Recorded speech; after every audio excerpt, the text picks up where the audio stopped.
In the last episode of this series, we looked at how portions of the Bible challenge the notion of God being omnipotent. For this episode, we will turn to the alleged omnipresence of God.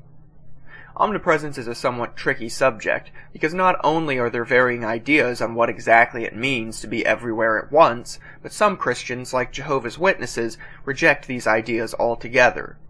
The understanding of omnipresence that I will be dealing with here is that God exists everywhere in both a spiritual and spatial manner. I find this view is most common with biblical literalists who are the focus of this series, and it seems to me that any lesser definition would undercut the power and immanence of God. Does the Bible say anything to give the impression that God is not omnipresent? In several passages, God is described as going down to observe or visit the inhabitants of earth. If God exists everywhere at once, how could he come down from some place? In fact, what would be the point in moving at all if he could simply materialize before the people? Christian apologists like J.P. Holding tend to dismiss such verses as being figurative statements of some sort. Holding carelessly writes them off as a choice bit of satire and/or irony at the expense of man.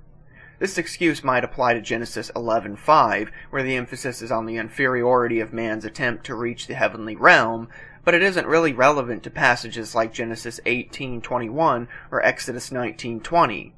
Holding's analysis also misses the bigger picture. Throughout the Bible, God descends to earth from a divine realm and then returns, as in the ascension of Jesus. What is the point of this?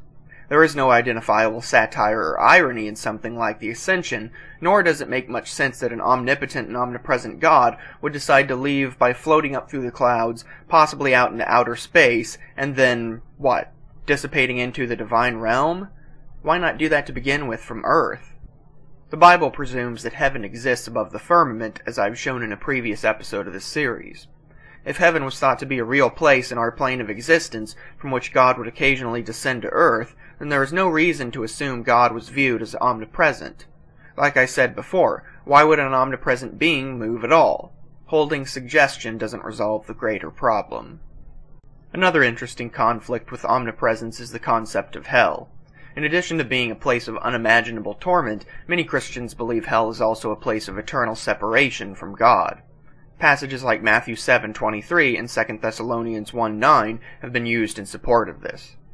Obviously, if God is not present in hell, then there is at least one place where God is not, and this violates the definition of omnipresence. Amazingly, some Christians have argued to the contrary, that God is in hell, but simply chooses to hide himself. Although I may start saying God is in hell for kicks, I don't think this view is compatible with Jesus' declaration that unbelievers will be ordered to depart from him. It certainly makes Jesus seem like the type who doesn't always mean what he says. These few passages are only a small sample of those in the Bible that challenge the notion of God's omnipresence. In the next episode of this series, we will look at the purported omniscience of God.